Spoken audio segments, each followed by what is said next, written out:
Bonjour, bonjour, bienvenue à tous. Bienvenue à cet après-midi du Forum européen de bioéthique qui va être consacré successivement aux seniors, aux enfants et au système de santé. On va tout de suite débuter cette table ronde qui a pour thématique les seniors face à la Covid-19. Je laisse la parole à Israël Nizan. Merci. C'est peut-être parce que je suis senior que vous m'avez demandé de modérer cette table ronde. Mais je commencerai tout de suite d'abord par accueillir nos invités qui nous font le plaisir d'être là, que ce soit en présentiel ou en distanciel. Et je dirais avant de commencer cette table ronde que le Covid n'est pas qu'une maladie de vieux. Un philosophe, Gaspard Koenig, qui s'exprimait récemment dans les Échos, avait présenté une information qui était un fake en disant que seules 60 personnes de 15 à 44 ans étaient mortes du Covid. En fait, vérification faite, voilà les chiffres véritables qui sont à notre disposition. 84% des morts ont 70 ans ou plus. Quand on dit 84%, ça veut dire qu'il y a 16% qui ont moins de 70 ans. Sur les 73 000 morts, rien qu'à l'hôpital, il y a eu 4 405 décès de personnes ayant moins de 65 ans, 2 472 moins de 60 ans, 700 qui avaient moins de 50 ans, 200 moins de 40 ans, 209 très exactement. Donc 209 de moins de 40 ans, ça veut dire qu'il s'agit quand même d'une pathologie qui ne tue pas que les vieux. Alors, il n'en reste pas moins que les réflexions bioéthiques autour de l'âge et de la Covid-19 sont extrêmement importantes et intéressantes. Et au forum, on ne s'interdit aucune question. Faut-il confiner excessivement les personnes âgées, comme le propose André Comte-Sponville? Faut-il obliger les personnes âgées à se faire vacciner? N'a-t-on pas vacciné des personnes trop âgées qui d'ailleurs sont mortes dans les heures qui ont suivi de leur comorbidité? Toutes questions qui sont des véritables questions éthiques que nous allons ensemble essayer d'aborder. Et nous le ferons avec quatre personnes. D'abord, ici présent, Patrick Karcher, qui est médecin gériatre aux hôpitaux universitaires de Strasbourg. Et donc, merci d'être là, Patrick, avec nous. Un philosophe de l'espace éthique Île-de-France, Fabrice Gzil, qui est en charge des réseaux et membre de l'équipe de recherche éthique et épidémiologique à l'INSERM Paris-Saclay, et membre du laboratoire d'excellence d'East-Hals. Fabrice Gzil est déjà venu et a déjà participé au Forum européen de bioéthique. Et merci d'être là à nouveau. Magali Assor est chargée de la démarche de réflexion éthique et de lutte contre les maltraitances chez les petits frères des pauvres. Et elle aura la dure mission d'être la seule femme de cette table ronde. Mais hier, rassurez-vous, il y a eu des tables rondes où il y avait 100% de femmes. Donc on ne peut pas nous accuser d'être sexiste. Et enfin, last but not least, Grégoire Moutel, qui nous accompagne au forum depuis le début avec, je dois dire, beaucoup de pertinence et beaucoup d'élégance. Grégoire Moutel est professeur de médecine légale, de droit de la santé et d'éthique de la santé.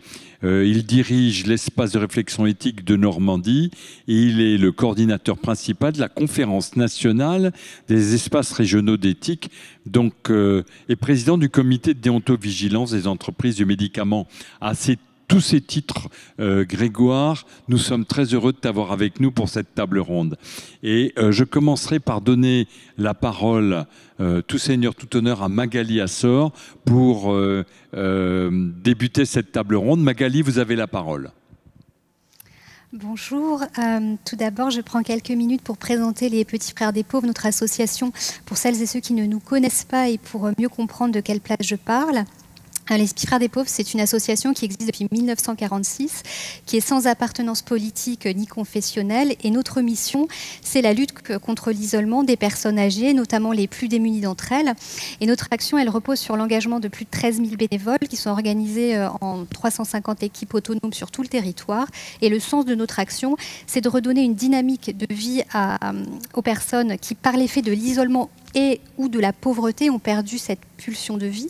Et donc notre conviction profonde, c'est qu'une personne âgée isolée est une personne en souffrance, et pour nous, c'est une situation qui est inacceptable. Et donc c'est de cette place-là et à ce titre que je voudrais partager avec vous 3 considérations d'ordre éthique que nous travaillons depuis longtemps chez les Petits Frères des Pauvres, mais qui ont surgi de façon assez spectaculaire en 2020. Et avant tout, je dois vous avouer que j'ai peu de choses à dire sur les seniors face au Covid, parce que j'ai peu de choses à dire sur la maladie. Et sur les seniors, je ne sais pas très bien de qui l'on parle quand on parle de seniors. Par contre, là où j'ai peut-être plus de choses à partager avec vous, ce serait surtout notre société face à ses aînés. La première idée dont je voulais parler, c'est que la crise, pour nous, elle n'a rien créé. Elle a mis en lumière des sujets qui intéressaient peu l'opinion publique jusqu'à présent. Et la grande prise de conscience, c'est que en fait, les humains sont des êtres d'attachement et qu'ils se nourrissent du lien social. Et nous l'avons tous éprouvé, nous l'éprouvons encore aujourd'hui. Et nous mesurons à quel point la réduction de nos liens sociaux assèche nos vies. Nous découvrons ce qui donne du sel et du goût à la vie, en fait. Et la société a pris conscience que ce lien social, en fait, n'était pas secondaire et qu'un individu, ça ne se limite pas à la satisfaction de ses besoins primaires. Et cette prise de conscience, on s'en réjouit parce que ça fait des décennies que nous, on l'appelle de nos voeux au sein des Petits Frères des Pauvres. Et après les mesures de fermeture des EHPAD au cours du premier confinement, et avec ces décisions de confinement en chambre qui sont des mesures d'extrême isolement, nous nous sommes réjouis de lire ce qu'avait écrit le Conseil national d'éthique lorsqu'il écrit « Le respect de la dignité humaine inclut aussi le maintien du lien social pour les personnes dépendantes et c'est un repère qui doit guider toute décision ». Et ça, c'est une grande reconnaissance parce que l'argument fort pendant toute cette crise a été celui de la protection de la vie des personnes. Et on a beaucoup parlé de cette vie biologique qu'on a essayé de protéger. Mais au-delà du maintien des constantes, qu'est-ce qui nourrit la vie ? Et je voudrais reprendre l'expression de Didier Fassin, qui est anthropologue, et qui dit « Il existe une vie plus riche, plus dense, et elle est caractérisée par le fait d'être constituée d'événements qu'il est possible de raconter ». Donc les individus ont besoin de liens sociaux, tous les individus, et ce n'est pas parce qu'on avance en âge que ce besoin s'amenuise, bien au contraire. Et c'était vrai avant la crise, ça l'est aujourd'hui et ça le sera toujours lorsque cette maladie sera derrière nous. C'est la raison pour laquelle nous luttons contre cet isolement qui existe depuis très longtemps pour les personnes âgées. Et je voudrais attirer votre attention sur certaines notions qu'il me semble importantes que tout citoyen puisse comprendre, connaître et distinguer. Déjà, la question de la solitude.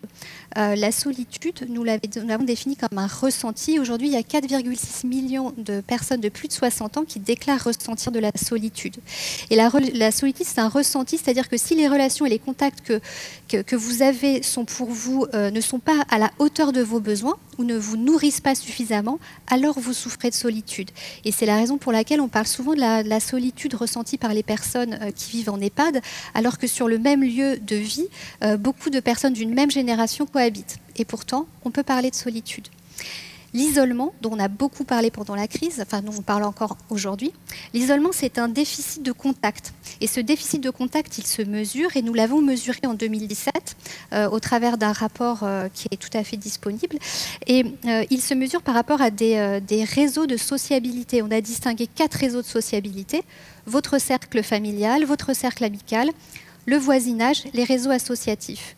Donc, qu'est-ce que c'est que être isolé ? Être isolé, c'est ne jamais rencontrer physiquement les membres d'un réseau ou avoir d'un de ces réseaux. Concrètement, ça veut dire que vous n'avez personne avec qui déjeuner, personne à qui confier vos clés, personne avec qui évoquer des sujets intimes. Aujourd'hui, en tout cas avant la crise, 900 000 personnes disent souffrir, personnes âgées de plus de 60 ans, disent souffrir d'isolement, donc ne pas avoir de contact avec au moins 2 de ces cercles de sociabilité.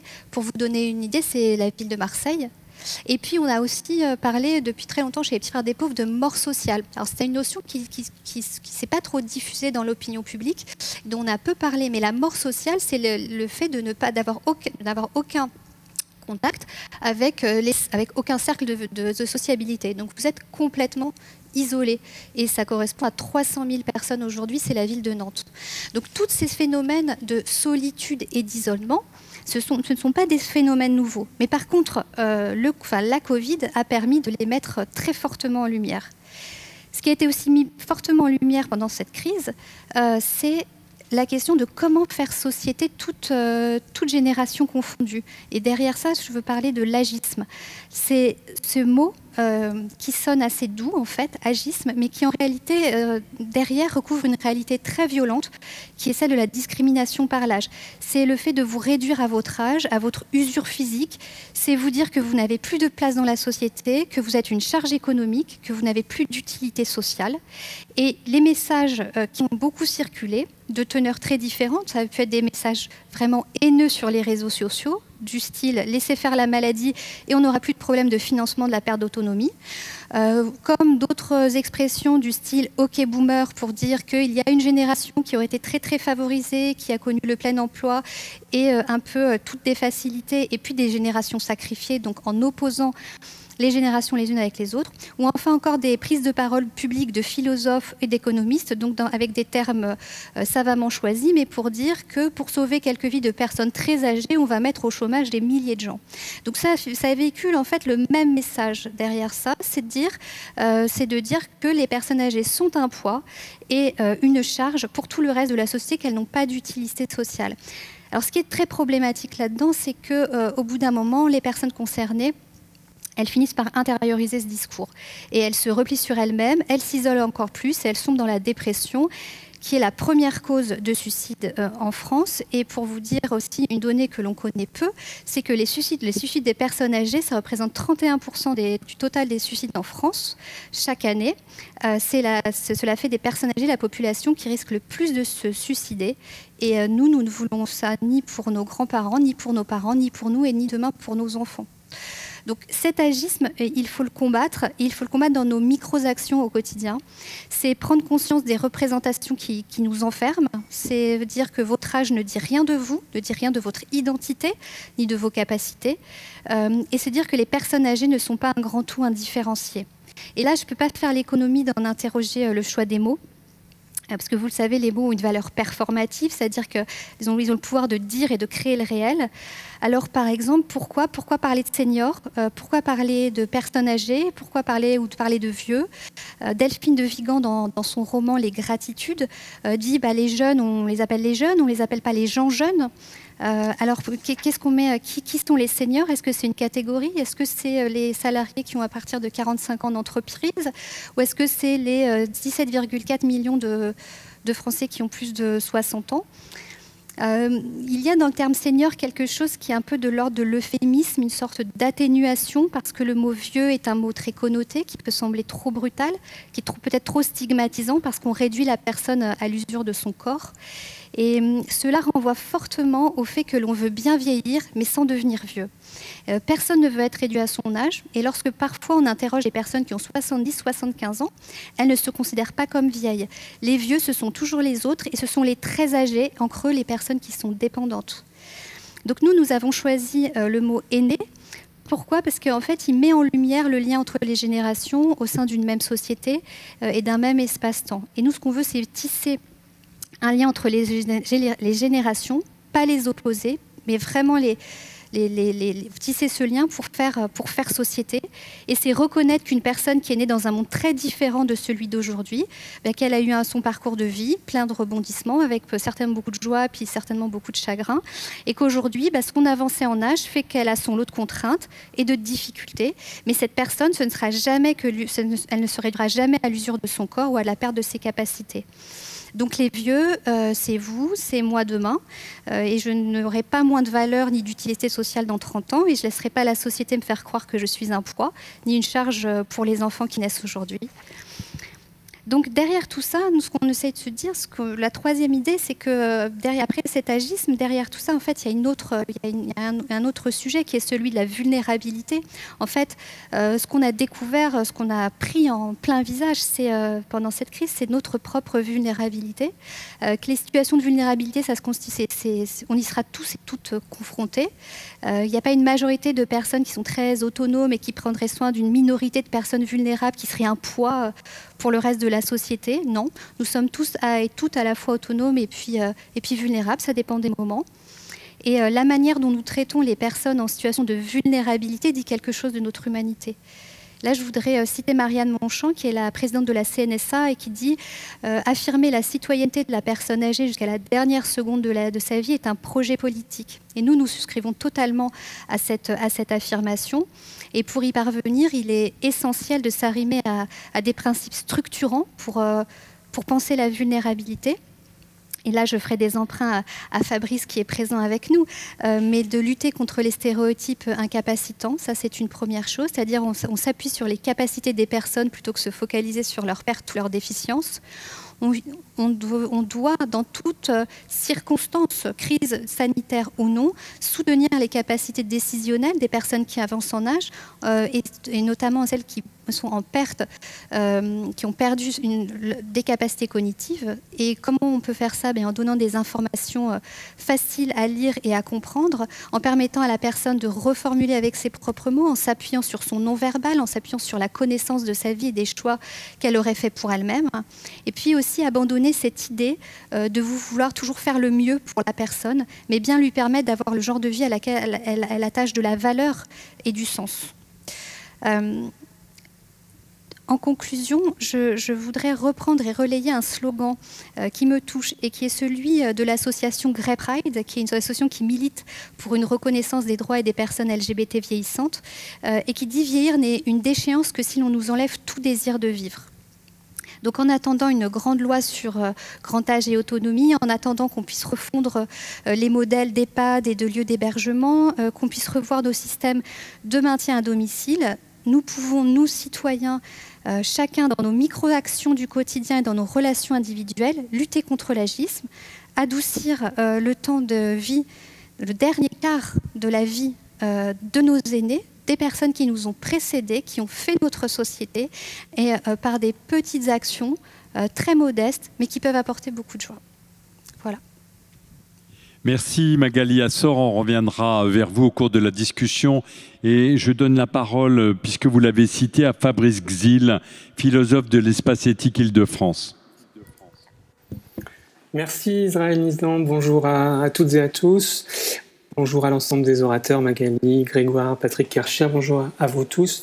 Je vais resserrer le sujet, vous allez voir qu'il va y avoir un certain nombre d'échos avec ce que vient de dire Magali. Il est vrai que la question des seniors dans le contexte du Covid, elle a été évoquée d'un point de vue éthique à quasiment tous les niveaux quand on a parlé de l'accès à la réanimation et à ce qui a été qualifié de triage, quand on a parlé du funéraire, de l'accompagnement de la fin de vie, des rites qui étaient empêchés, quand on a parlé évidemment des EHPAD, je vais y revenir, mais quand on a parlé de la reprogrammation aussi d'un certain nombre d'interventions, on voit que c'est une population, même si Magali a raison de dire qu'elle est extrêmement diverse, et qu'il faudrait préciser des choses, qui a été énormément concernée. Et d'un point de vue éthique, il y a eu énormément d'interrogations à ce sujet-là. Moi, j'ai choisi là, de vous parler d'un sujet très précis compte tenu de l'ampleur des sujets et de me consacrer à la question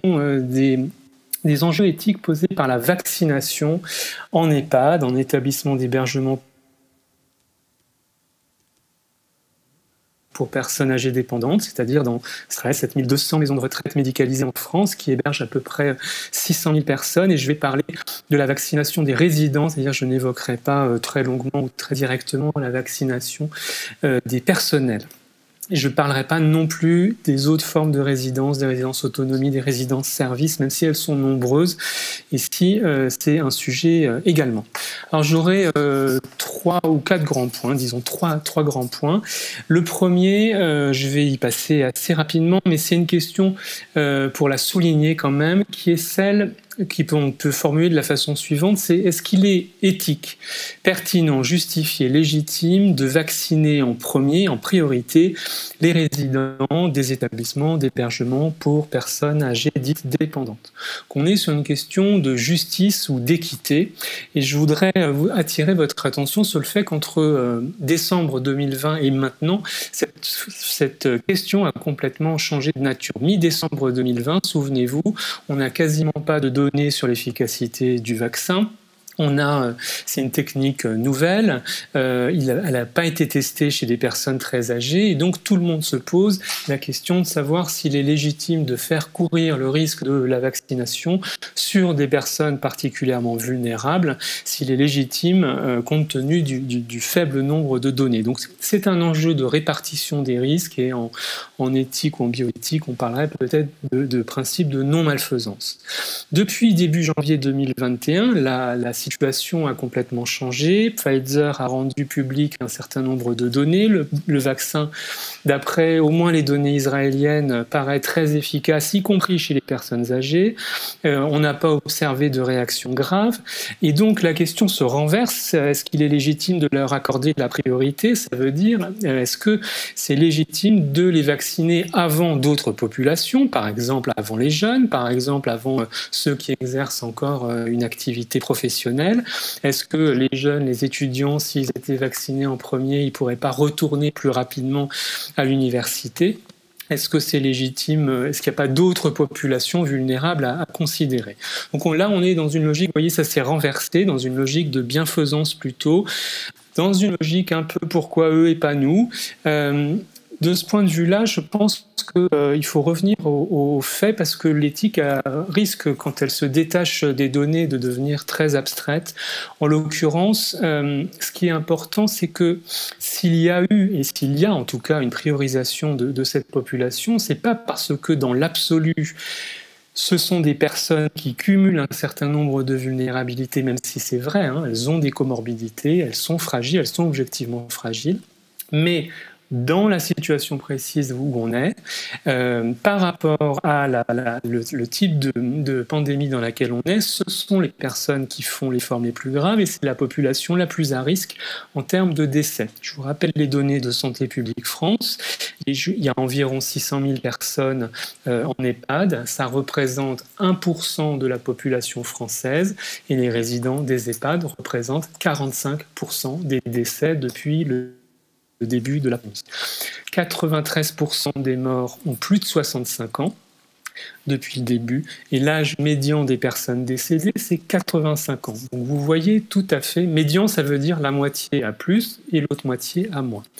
Donc, et on sait aussi, l'ARS Île-de-France a publié des données là-dessus ces derniers jours, parmi à peu près les 100 000 personnes qui ont reçu une première injection en Île-de-France depuis le début, il n'y a que 17% de résidents d'EHPAD, et que 24% de gens qui ont plus de 75 ans, ça veut dire qu'on leur a accordé la priorité, on s'organise pour qu'ils aient le vaccin rapidement, mais dans les faits, ce sont quand même majoritairement des professionnels de santé qui ont reçu les premières doses pour des raisons à la fois d'approvisionnement logistique et parce qu'il est logique de protéger ceux qui sont au contact des malades. En tout cas, on voit ici, et là je vais abonder évidemment dans le sens de Magali, que ce serait vraiment une erreur et un piège d'opposer ici les jeunes et les vieux, de glisser dans cet agisme, voire dans ce darwinisme social, parce qu'il y a une forme aussi de darwinisme social derrière ces propos tout à fait abjects qu'on a pu entendre pour qu'on ralentit un processus de vaccination pour des gens qui ne le souhaitent pas être vaccinés et qui de toute façon, je cite, attendent la mort. Ce genre de propos abjects, c'est d'autant plus abject que c'est déconnecté de la réalité des données épidémiologiques, qui montre ici qu'on est face à une vulnérabilité objective dans la situation précise de cette pandémie. J'ajoute que ça voudrait quand même dire, si on suit cette logique des personnes les plus touchées, qu'on devrait aussi prioriser sans doute ces hommes relativement jeunes avec un peu de surpoids, fumeurs ou anciens fumeurs, cardiaques, avec un certain nombre de facteurs de risque qui ont aussi été, d'après les données qu'on a, fortement touchés. Mais je considère que ce serait vraiment une erreur et une faute ici de fracturer la société sur l'intergénérationnel. Souvenons-nous quand même que c'est une de nos forces quand on se demande à quoi on tient et ce qui nous fait tenir et ce qui nous fait tenir en société, c'est quand même ces liens entre les générations. Il nous faut les préserver, il nous faut les transmettre et là je saurais mieux dire ce qu'a dit Magali à l'instant. Mon deuxième point concerne le recueil du consentement. Le recueil du consentement à cette vaccination et de la validité du consentement à cette vaccination dans le contexte des EHPAD. Je voudrais évacuer tout de suite un point qui est que, contrairement à ce qui a été dit, je pense que ce n'est pas du tout le recueil du consentement qui a retardé le processus de la vaccination dans les EHPAD. D'abord, je ne suis même pas sûr qu'il y ait un retard puisqu'on est tout à fait conforme au calendrier qui avait été prévu en décembre. Ensuite, ce qui complique les choses en EHPAD, c'est que comme on doit conserver le vaccin à très basse température, on est obligé de voir d'abord dans l'établissement combien de personnes souhaitent vacciner pour commander les doses et ensuite attendre de les recevoir et pouvoir procéder aux injections. Donc c'est beaucoup plus des questions de logistique là, qui expliquent et des précautions qu'il faut prendre avec ce vaccin-là pour ne pas gâcher des doses qui justifient ce ralentissement. Troisième point, il y a eu apparemment été compris qu'il fallait recueillir un consentement écrit des résidents. Donc on est entré dans une forme de formalisme du recueil du consentement, alors que ce consentement, ou ce refus d'ailleurs, aurait très bien pu être, et peut très bien d'ailleurs, c'est ce qui est fait majoritairement, être oral et bien sûr tracé dans le dossier. Je comprends qu'on ait écrit au début, Gilles Berru nous y a alerté, en recueillant un consentement écrit, on procède comme si on était en recherche. On procède en recueillant un consentement écrit comme si on était en recherche, et dans le contexte de fin décembre 2020 où on avait peu d'informations, ça ne me choquait pas. Dans le contexte de début 2021 où on est beaucoup plus dans une logique de soins qui peut-être a fait ses preuves un peu rapidement, ça me semble moins légitime. Donc le fondement, si on revient à l'essence, donc ça me semble très important de ne pas laisser entendre que le consentement est quelque chose qui ralentit, que l'éthique est quelque chose qui ralentit le soin et la recherche.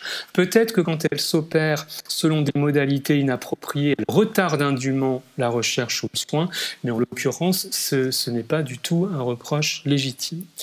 Ensuite, si on revient au fondement et à l'important, pourquoi on recherche et on sollicite le consentement d'une personne avant un soin ou une vaccination ? C'est parce qu'on la reconnaît dans son autonomie et dans ses droits, parce que le respect de la personne et de son autodétermination, c'est une des façons que nous avons de témoigner du respect tout court à la personne, de la reconnaître comme une personne, comme porteuse d'une conception d'humain, d'une vision du monde, de ni l'infantiliser ni la réifier et de la reconnaître dans son statut de personne. Donc la question immédiatement, c'est est-ce que les personnes qui résident en établissement d'hébergement en EHPAD ne sont pas entravées dans leur capacité de discernement? Est-ce qu'elles ne sont pas seulement fragiles parce qu'elles sont exposées à des formes graves, mais aussi fragiles parce qu'elles ne sont pas toujours en capacité d'exprimer valablement leur volonté, parce qu'elles peuvent être entravées dans leur capacité et leur faculté de discernement, et parce qu'elles sont potentiellement influençables? Donc ce qu'on pose, en fait, c'est pas la question de la pertinence philosophique ou éthique du consentement, mais c'est celui de sa validité. Je pense qu'il faut ici rappeler trois choses. Selon des données notamment de la Fondation Médéric Alzheimer, il y a à l'heure actuelle entre 50 et 60% de personnes avec des troubles cognitifs modérés à sévères dans les EHPAD, et à peu près entre 60 et 70% dans les de longue. Donc, environ pour les personnes avec des troubles cognitifs modérés à sévères en EHPAD et 60 à 70% en USLD.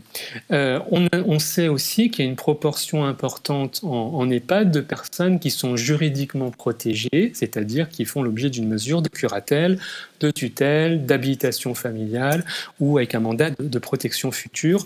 On avait montré à l'époque où j'étais à la Fondation qu'il y avait environ 30% dans les EHPAD de personnes en curatelle et en tutelle. Pour autant, trois choses vraiment essentielles à rappeler. La première, c'est que si ce sont ces proportions-là, toutes les personnes hébergées en établissement n'ont pas des troubles cognitifs modérés à sévères. Elles ont parfois des troubles de l'autonomie fonctionnelle importants. Elles peuvent avoir des troubles de l'audition. Elles peuvent avoir besoin de plus de temps que par le passé pour intégrer un certain nombre d'informations, exprimer leurs pensées, mais elles n'ont pas de maladie neurocognitive. Deuxièmement, même quand il y a un diagnostic de maladie d'Alzheimer qui a été posé ou d'une autre maladie touchant la cognition, ça n'a pas nécessairement d'implication sur les capacités de discernement et les personnes peuvent très bien, à condition que leur interlocuteur les informe et communique avec elles de manière adaptée, il peut très bien leur présenter les enjeux et recueillir des préférences, des souhaits, ou peut-être pas une prise de décision, mais en tout cas peut-être pas un authentique consentement, mais en tout cas ce que l'on appelle un assentiment, un accord basé sur une compréhension incomplète. Enfin, quand il y a une mesure de protection, qu'elle soit exercée par un professionnel ou par un membre de la famille, on sait que les équipes ont parfois tendance à ne plus considérer la personne comme un interlocuteur valide, à s'adresser directement au protecteur, au tuteur familial ou au mandataire judiciaire, à l'informer lui en priorité, à recueillir ses décisions en priorité. Or, c'est pas comme ça qu'il faudrait faire en toute logique, notamment depuis la réforme des tutelles de 2007. La personne reste normalement la première destinataire des informations et notamment si elle a des capacités de discernement. Puis pour la vaccination, puisqu'il s'agit d'une décision relative à sa personne, si elle est capable de discernement, c'est elle qui décide, qui reçoit la décision.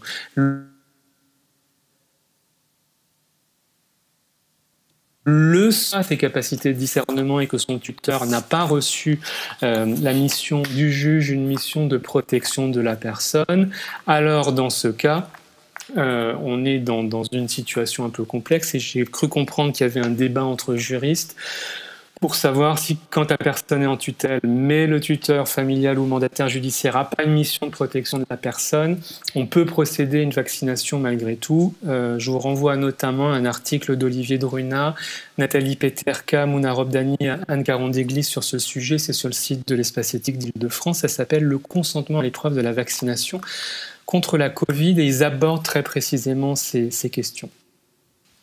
Pour autant, je pense que donc la question fondamentale, mesure de protection juridique ou pas, c'est est-ce que la personne est en capacité de consentir et de comprendre? Est-ce qu'elle peut, avec des explications appropriées, comprendre de quoi il retourne, exprimer des préférences, exprimer un choix, réitérer son consentement si nécessaire, juste avant le revalider.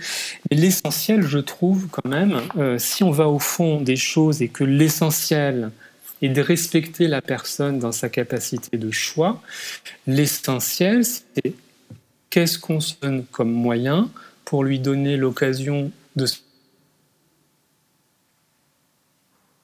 faire sa opinion, compris par Jean David.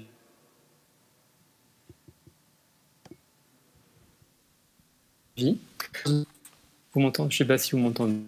On a des petits problèmes de connexion, effectivement. Qu'on puisse en parler.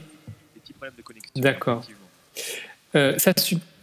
Qu'est-ce qu'on fait pour que la personne puisse se faire sa propre idée, qu'elle puisse en parler à ses proches, qu'elle n'ait pas à choisir trop vite, qu'elle n'ait pas à choisir toute seule. Comme pour toute décision importante, on en parle avec des personnes en qui on a confiance, dont on pense qu'elles ont une compétence. Donc qu'est-ce qu'on fait pour favoriser cette autonomie dont on voit qu'elle n'est pas isolée, mais qu'elle est profondément relationnelle? Ensuite, le dernier point peut-être est sur la question de la liberté du consentement et pas sur son caractère éclairé. Évidemment, on s'inquiète sur le fait qu'on puisse forcer la volonté, par exemple en faisant de fausses promesses, en décrivant un avenir radieux si la personne a été vaccinée, ou à l'inverse en la menaçant, en exerçant une forme de chantage et en la menaçant de ne pas pouvoir revoir ses petits-enfants avant des mois si elle n'est pas vaccinée.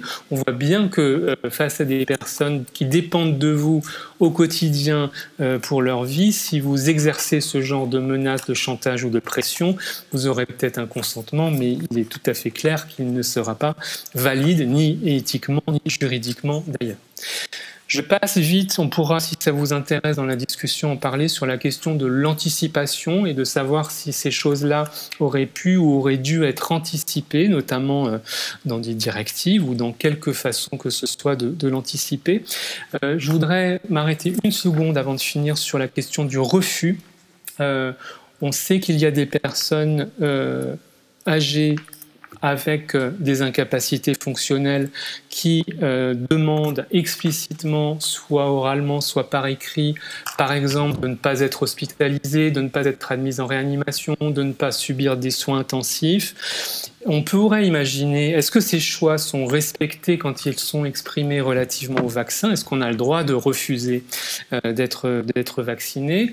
Étant entendu que ça peut être fait pour des motifs très divers, pour des motifs altruistes, en se disant moi je veux que ce soit plutôt d'autres personnes qui en profitent, parce que j'estime que j'ai fait mon temps, que j'ai pas envie de mourir, mais je veux pas non plus faire quoi que ce soit qui pourrait prolonger ma vie, parce que je ne veux pas de soins médicaux tout court. Donc est-ce que ce refus, quand il s'exprime, il est toléré? Et là, pour les éthiciens de formation, il y a une question notamment que je trouve intéressante, c'est est-ce qu'il faut plus de compétences et de discernement pour refuser que pour accepter le vaccin? Et on l'a vu écrit dans certains papiers, je ne suis pas tout à fait moi satisfait, je pense qu'il faut le même degré de compétence pour accepter ou pour refuser ce vaccin. Mon dernier point, et ce sera ma conclusion, porte sur ce qui va se passer dans les EHPAD après la campagne de vaccination. Comme vous le savez, depuis quasiment un an, la vie des EHPAD, mais des résidents d'abord, de leurs familles, des professionnels, est profondément modifiée, avec une interruption, une restriction, des contraintes très fortes placées sur les visites des proches, sur les sorties, alors que ce soit pour sortir en famille, pour aller faire le tour du pâté de maison, pour aller participer à des activités, pour aller au marché, au théâtre, voir une exposition, sont réduits ou supprimés temporairement ou durablement les repas pris en commun, les activités communes, qu'elles soient thérapeutiques ou pas thérapeutiques.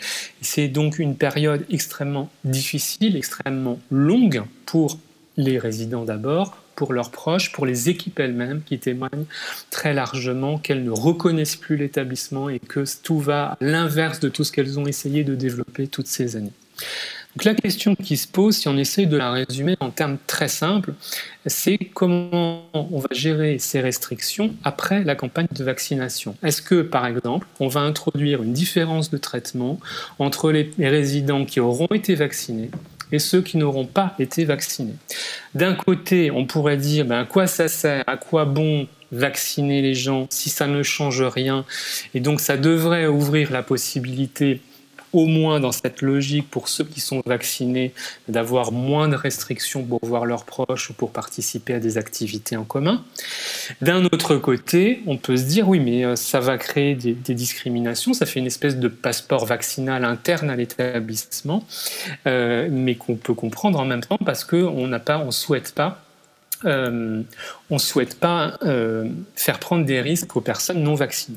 J'ai l'impression, et je trouve que ce serait peut-être faire preuve de sagesse, essayer d'éviter de se trouver dans ce type de situation et d'éviter d'avoir une forme de passeport vaccinal dans les mois qui viennent. Je crois que peut-être que la position éthiquement légitime, ce serait essayer de faire en sorte, avec une logique dont on a tous envie de vivre autrement, une logique d'essayer d'entraîner le plus possible de personnes sans exercer d'emprise et d'influence abusive, dans une logique où, avec un vaccin qui jusqu'à présent donne un certain nombre de garanties, on pourrait essayer essayer de vacciner le plus de personnes. Je pense qu'il y a deux grandes nuances ici à faire. La première, c'est que finalement, un EHPAD, c'est un lieu de vie collective et très souvent les résidents en ont les inconvénients. Leur marge de choix est réduite parce que leurs décisions ont un impact sur les autres. Est-ce qu'on ne peut pas essayer pour une fois d'utiliser positivement cette vie collective et notamment de profiter de tout ce que permet l'établissement d'hébergement pour se faire une propre idée, avoir des réunions d'information, avoir des débats en commun, élaborer une position commune. Alors si on utilise des grands mots, on appelle ça de la démocratie médico-sociale ou de la participation des usagers, mais n'utilisons pas les grands mots. On a 80 ou 100 personnes qui vivent ensemble, qui ont plus ou moins encore toute leur tête. On a des familles, on a une équipe, c'est une communauté de vie. Bon. On a des professionnels, on a des bénévoles qui interviennent. Qu'est-ce que collectivement ils se décident dans cet établissement ? Philippe Wender, qui préside l'association Citoyennage, a indiqué que dans son établissement, il y a des réunions d'information avec beaucoup de personnes, qu'ils en parlent beaucoup. Donc je finis, je vois Israël Nizan qui apparaît, je pense que j'ai dépassé mon temps, donc je finis avec cette question qui est que d'ordinaire, la bioéthique, elle est plutôt là pour nous alerter contre ce qui pourrait être un excès de la science ou de la technique ou des progrès biomédicaux. Donc dans cette logique-là, on a spontanément tendance, en tout cas en tant qu'éthicien, à endosser l'habit de celui qui va protéger les personnes vulnérables contre des techniques potentiellement dangereuses ou pour leur autonomie, pour la notion de justice ou pour... Est-ce que, compte tenu de ce que l'on commence à savoir des vaccins, on ne devrait pas aussi avoir un discours modéré et être capable de porter une forme d'espoir, pas de traitement miracle, mais de quelque chose qui redessine une perspective et qui dit que si collectivement on arrive à se vacciner, quand bien même il y a cette menace et cette épée de Damoclès des variants, on peut peut-être espérer non pas une suppression de toutes les contraintes qu'on s'est imposées depuis 1 an dans les EHPAD, mais peut-être un allègement ou un encadrement de ces contraintes qui fait qu'on retrouve une vie ensemble, entre résidents et avec ses proches. Voilà, je vous remercie. Pardonnez-moi si j'ai été trop long. Merci Fabrice, un peu long mais si intéressant. Je donne la parole maintenant à Patrick Karcher qui est médecin gériatre dans les hôpitaux universitaires de Strasbourg. Oui, merci, bonjour à tous. Merci de me donner la parole. Alors beaucoup de choses ont déjà été dites. Je vais revenir un peu plus peut-être sur les EHPAD qui est mon lieu d'exercice. Alors ça a déjà été dit, l'âge est un facteur de gravité de cette maladie. Ça a été dit, 73 000 décès environ actuellement, 93% des personnes décédées avaient plus de 65 ans et 78% plus de 75 ans. Ce qui effectivement a donné lieu à cette idée d'un groupe de personnes, les personnes âgées, les seniors, qui effectivement étaient un groupe à risque. Quand on regarde un peu plus dans le détail, on se rend compte que c'est une partie de cette population âgée qui a été particulièrement victime des effets les plus délétères, et ça qu'ils soient d'ailleurs médicaux ou sociaux de cette maladie. Et c'est tout particulièrement les personnes âgées polypathologiques et dépendantes de l'aide de tiers extérieurs. Et c'est vraiment cette population-là qui a particulièrement souffert. Pourquoi ? Parce qu'elle était de toute façon, elle cumulait le risque.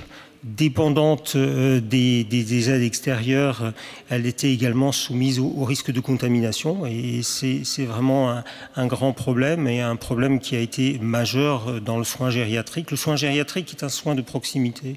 Lorsqu'on aide une personne très dépendante, on est très proche d'elle, et on a été obligé pendant cette période d'avoir en tête que cette proximité était un risque, et ça a été extrêmement difficile à vivre pour les personnes âgées bien sûr, mais également pour les soignants.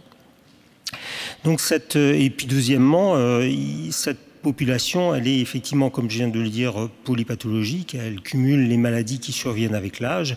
Et chacune de ces maladies est individuellement un facteur de risque de la survenue de formes graves. Les personnes qui vivent par exemple en EHPAD ont en moyenne 5 maladies actives et parmi lesquelles des maladies qui sont chacune facteurs de risque d'une décompensation, que ce soit le diabète, l'hypertension artérielle, les insuffisances rénales, les insuffisances respiratoires. Donc c'est cette population âgée particulièrement fragile, vulnérable, qui est celle qui a le plus souffert de l'épidémie. La moitié de cette population vit à domicile et elle a subi vraiment de plein fouet cette difficulté, et notamment la disparition d'un certain nombre d'aides. Je vous disais, c'est des personnes qui, du fait de leur maladie, sont dépendantes de l'aide extérieure, et cette aide extérieure a été tout un temps défaillante, soit parce qu'un certain nombre de services ont été interrompus lors notamment du début de cette épidémie, la période de mars, et puis d'autres n'ont pas pu assurer les aides qu'elles assuraient habituellement, tout simplement parce que les intervenants étaient malades et ne pouvaient plus se rendre au domicile. Donc elles ont particulièrement souffert également. En EHPAD, l'autre moitié de cette population très fragile, on peut voir à quel point cette population a souffert. On a des chiffres un peu plus précis, même s'ils ne sont pas totalement, de ce qui s'est passé en EHPAD. Le domicile reste encore à ce jour quelque chose d'un peu plus mystérieux pour ce qui y est arrivé. Alors en EHPAD, Fabrice Xil l'a dit, il y a eu près de 45% des personnes décédées en France provenaient des EHPAD. Un deuxième chiffre important, c'est que parmi ces personnes décédées et qui vivaient habituellement en EHPAD, 72% sont décédés au sein même de l'EHPAD. Et c'est effectivement là aussi un problème tout à fait important. Alors je vais plus particulièrement parler de 3 points effectivement qui ont déjà été abordés, mais que je vais revoir sur le plan de ce qui a été vécu en EHPAD. D'une part, celui de la distanciation sociale. Ensuite, celui de la détermination du juste niveau thérapeutique et encore plus du juste niveau de soins attribués, parce que très rapidement et très naturellement, malheureusement, les deux ont été rapidement associés. Le niveau thérapeutique avec le besoin de soins. Or, ça n'a pas nécessairement une relation immédiate. Et puis, la troisième problématique, qui est celle du fonctionnement de la filière gériatrique en général, et tout particulièrement dans le médico-social. La distanciation sociale, enfin le Covid n'était pas le début de la distanciation sociale des personnes âgées dépendantes. Et Madame Assor l'a déjà bien dit, hein, la distanciation sociale date de bien avant l'épidémie. L'épidémie n'a fait que rajouter encore des éléments de distanciation à ce qui existait déjà à domicile. Mais la plupart des personnes âgées très dépendantes qui vivent à domicile étaient déjà confinées de fait. La société, et on l'a dit déjà de multiples fois, n'est pas très accueillante pour les personnes qui sont porteuses de handicap, et encore moins pour les personnes âgées porteuses de handicap. Et de fait, soit parce que ce n'est vraiment pas possible, soit parce que les gens s'auto-restreignent, le confinement était déjà quelque chose qui existait de fait chez ces personnes âgées dépendantes à domicile. Pour ce qui est de l'EHPAD, là aussi, la distanciation sociale est quelque chose qui a précédé largement la survenue de l'épidémie. L'avis 128 du Conseil consultatif national d'éthique qui s'appelait Enjeux éthiques du vieillissement et dont le sous-titre était Quel sens donner à la vie ensemble de personnes âgées dépendantes dans des lieux dits d'hébergement, pointait déjà cet isolement social que vous avez rappelé, Madame Assor, et qui est de fait existé déjà avant. Alors, on avait déjà cette réalité avant la survenue de l'épidémie, mais c'est vrai qu'elle a été accentuée de façon tout à fait dramatique. Et je rappellerai juste quelques dates et quelques faits lors de la première vague, qui a été de ce point de vue-là extrêmement violente. 11 mars, interdiction des visites au sein des EHPAD. 13 mars, interdiction des sorties hors des EHPAD de tous les résidents, y compris dans la proximité immédiate de l'EHPAD, hein, ce que disait la recommandation. 28 mars, et ça c'est vraiment une étape importante, recommandation du confinement en chambre hein, des résidents, y compris lorsqu'il n'existait pas de foyer épidémique au sein de l'EHPAD. Et donc une période qui a duré extrêmement longtemps, dans laquelle les personnes âgées, alors là aussi de façon extrêmement variable, avec des situations très diverses, mais très dépendantes, quelque part de la décision de quelques personnes, des directeurs, des médecins coordinateurs, mais des gens qui sont restés souvent confinés en chambre pendant plusieurs mois et jusqu'à 3 mois. Parce que le relâchement du confinement, c'est lui aussi fait en plusieurs étapes. 20 avril, la possibilité de revoir les proches, mais dans un cadre extrêmement strict. Ce qu'on a défini parfois comme un parloir, effectivement, une demi-heure, une fois par semaine, encadré soit par des bénévoles, soit par des professionnels, et à distance, bien sûr. Et puis, plus tard, le 10 mai, la possibilité de refaire quelques animations, parce que jusque-là, il n'y en avait plus aucune, en tout cas recommandée au sein des établissements, là aussi avec, heureusement, des grandes variations d'une structure à l'autre. Et puis, il faudra attendre effectivement et puis également le 13 mai, la possibilité de nouveau, comme le disait la recommandation, de sortir un peu de l'EHPAD dans le jardin. Précisez bien la recommandation, c'est vous dire. Et puis, il faut attendre le 1er juin pour que Olivier Véran dise la possibilité à nouveau que les visites se fassent de façon libre, sans rendez-vous, et dans la chambre des résidents. Il faudra néanmoins que le gouvernement rappelle le 16 juin de façon très stricte que cette mesure doit être appliquée de façon rapide et dans le cadre de la veille éthique de l'espace régional éthique du Grand Est, nous avons eu plusieurs saisines dans cette période de début juin de structures qui continuaient à appliquer le refus des visites ou des visites extrêmement encadrées.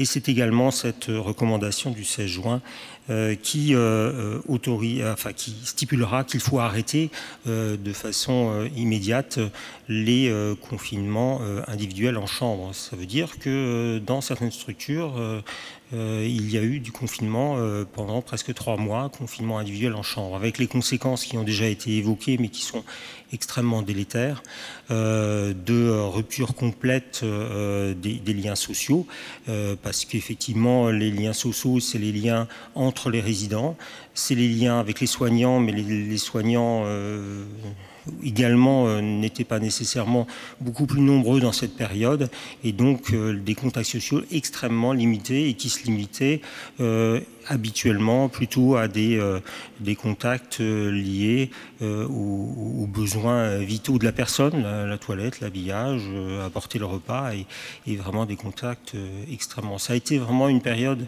extrêmement difficile, ça le reste encore, même si cet été, à la fois le gouvernement et puis bien sûr, le CCNE l'avait déjà dit dès mars, il fallait impérativement que les liens sociaux soient pris en compte de façon impérative dans ces structures.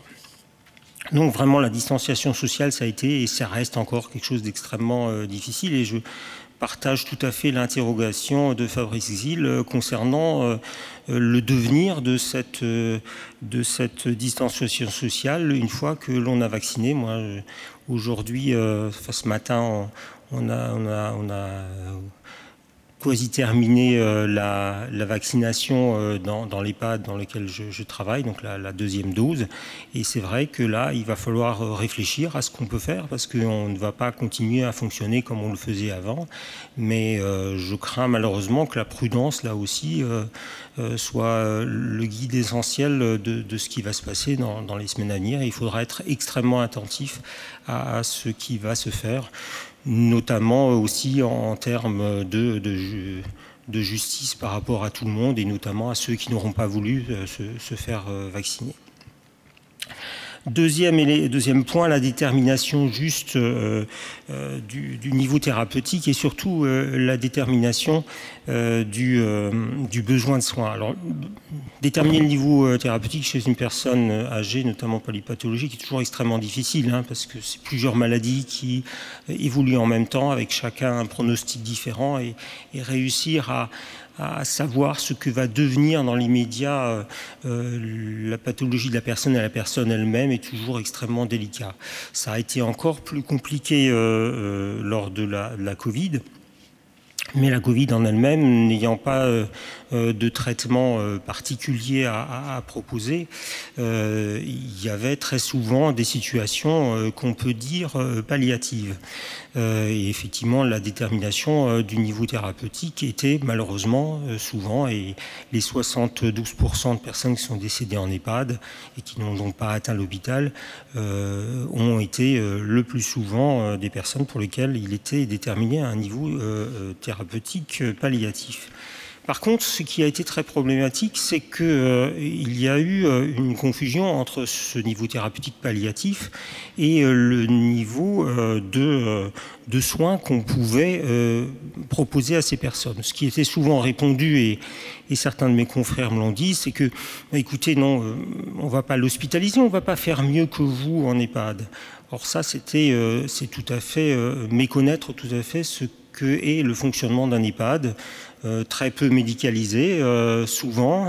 Je rappelle quand même que la plupart des EHPAD n'ont pas d'infirmière la nuit, qu'au jour d'aujourd'hui, pour d'autres raisons, il y a un tiers des EHPAD qui n'ont pas de médecin coordinateur et que donc le niveau de médicalisation est extrêmement faible. Donc dire, comme cela a également été redit lors des auditions au Sénat, qu'il n'y a pas eu de perte de chance dans la mesure où ce qu'on proposait à l'hôpital n'était pas plus important que ce qu'on aurait pu proposer en EHPAD, se limite au traitement curatif. Or, dans la prise en soin des personnes âgées, notamment dans leur fin de vie, il y a également tout ce qui relève du confort, de la prise en charge des symptômes pénibles, et notamment de la dyspnée, qui a malheureusement de l'essoufflement, qui ont été des signes importants dans cette maladie.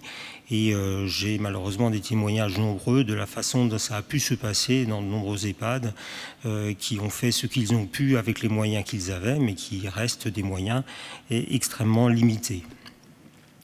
Et j'en arrive assez rapidement au troisième point, et dans la continuité de ce que je viens de dire, c'est que tout ça est arrivé dans une situation qui était déjà relativement dégradée, voire catastrophique dans la filière gériatrique en général, mais dans le médico-social gériatrique tout particulièrement, puisque vous vous rappelez peut-être ou peut-être plus, puisqu'il y a eu tellement de bouleversements depuis, mais l'hiver 2019 a été marqué par de très nombreux mouvements sociaux dans les EHPAD pour dire et traduire la difficulté qui existait à l'époque à travailler dans ces structures.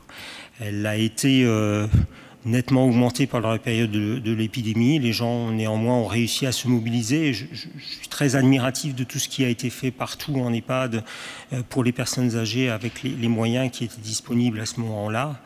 Mais là, on arrive après un an à une situation qui est encore plus dégradée que ce qu'elle était avant, parce que le personnel est totalement épuisé et que vivre la mort de personnes âgées, parfois dans des conditions très difficiles, n'encourage pas nécessairement du personnel à rester ou à venir travailler dans les EHPAD. On attend bien sûr beaucoup des réformes attendues, notamment dans le cadre maintenant du plan grand âge, mais qui est repoussé de 6 mois en 6 mois, et on finit là aussi par désespérer. Voilà ce que je pouvais dire sur les EHPAD. Merci beaucoup Patrick Karcher. Et on va maintenant écouter Grégoire Moutel et son opinion sur le sujet de cette table ronde, les seniors, ou plutôt les aînés. Merci Magali Assor de nous changer notre titre. Mais les aînés face à la Covid-19. Grégoire, tu as la parole. Merci Israël. Alors, merci à Magali, Fabrice et Patrick, parce que quand on intervient en dernier, on se demande toujours qu'est-ce qu'il reste à dire, surtout quand les propos étaient pertinents et justes. Alors, je vais quand même essayer de voir ce qui resterait à dire. Ce qui resterait à dire, c'est déjà se poser la question de la citoyenneté et de la perspective face à ce débat-là, parce que, et je le dis en toute amitié pour Fabrice, dont je connais la rigueur, la qualité de travail, mais il le sait, il y a une éthique centrée sur l'individu, sur des questions voilà, d'autonomie, de consentement, de liberté, de respect de la personne, et je souscris totalement à ces approches-là. Mais pour ceux qui me connaissent, plus j'ai travaillé sur ces questions autour de la personne, plus je me dis aujourd'hui que le travail a été fait, c'est en marche, les équipes soignantes s'approprient ces concepts-là, les paramédicaux, les établissements d'EHPAD ont des recommandations, des chartes. Et je pense qu'on est arrivé à un stade de société où aujourd'hui, il faudrait non plus interroger l'éthique centrée sur la personne, mais l'éthique des institutions, et rappeler un petit peu Paul Ricoeur qui parlait de la question des institutions justes. Je pense qu'à travers ce qu'on vit à ce moment, il faut se poser l'éternelle question que d'autres opposaient avant moi, hein, qui est: est-ce que c'est le Covid réellement qui est responsable de tout ça? Eh bien, dans vos propos, on l'a entendu, on voit bien que non. Le Covid n'est que le révélateur d'une forme, et excusez-moi les mots un peu durs, d'incurie de notre société à avoir pensé le grand âge. Et peut-être, et je le dis avec beaucoup de respect pour les gens qui travaillent dans les EHPAD, même pour les directeurs d'EHPAD, des institutions, mais l'incurie intellectuelle à ne pas avoir pensé autre chose que ce qu'on a proposé aujourd'hui au grand âge. Parce qu'il faut quand même être assez pragmatique, c'est-à-dire que toutes ces questions de privation de liberté, de manque de relations, d'enfermement, précédaient la crise du Covid. Alors bien sûr, c'était peut-être, nous disons, rare, un peu moins prégnant, et on nous disait toujours, certains, y compris dans le monde de l'éthique, nous disaient « mais il y a des établissements formidables ». Mais heureusement qu'il y a des établissements formidables, heureusement qu'il y a des équipes formidables. Mais il n'empêche que la question systémique de la façon dont on a pensé le grand âge aujourd'hui a bien été celle d'une forme d'exclusion, d'enfermement et de mise à l'écart. Donc je pense que, vous savez, beaucoup disent est-ce qu'il y aurait une réflexion éthique prospective? Alors sans aller dans les grandes envolées, 1945, le Conseil national de la résistance, quand on enseigne ça à nos étudiants aujourd'hui, on dit mais ça a été une révolution, on a conçu quelque chose de nouveau. Donc moi je n'ai pas les réponses, je ne prétends pas les avoir, mais je pense qu'il faudrait aller vers quelque chose de réellement nouveau, de radicalement différent. Pourquoi? Parce que, abordons la question du consentement et de l'entrée en EHPAD, il faut avoir une forme d'éthique de la dénonciation. Tout le monde vous dira que la personne a consenti, mais au fond d'elle-même, au fond de sa famille, au fond de la souffrance. Alors, à part des cas exceptionnels, hein, où les gens, c'était dans leur projet de vie, où ils aiment le collectif, où ils sont dans un établissement où tout est parfait, mais au fond de nous-mêmes, en tant que citoyens, on sait bien, et c'est un peu ce que soulignait Magali, que l'agisme, il opère à grande échelle dans notre pays. Et l'exclusion, et donc la mort sociale, elle exclut. Donc ça, c'est la première réflexion que je voulais mettre à l'esprit pour non pas être pessimiste, plutôt être optimiste, de dire que si réellement la citoyenneté est à l'œuvre, on a le droit de poser les questions de l'inadaptation institutionnelle, organisationnelle du monde dans lequel on vivait. Et finalement, la crise du Covid devrait nous réveiller.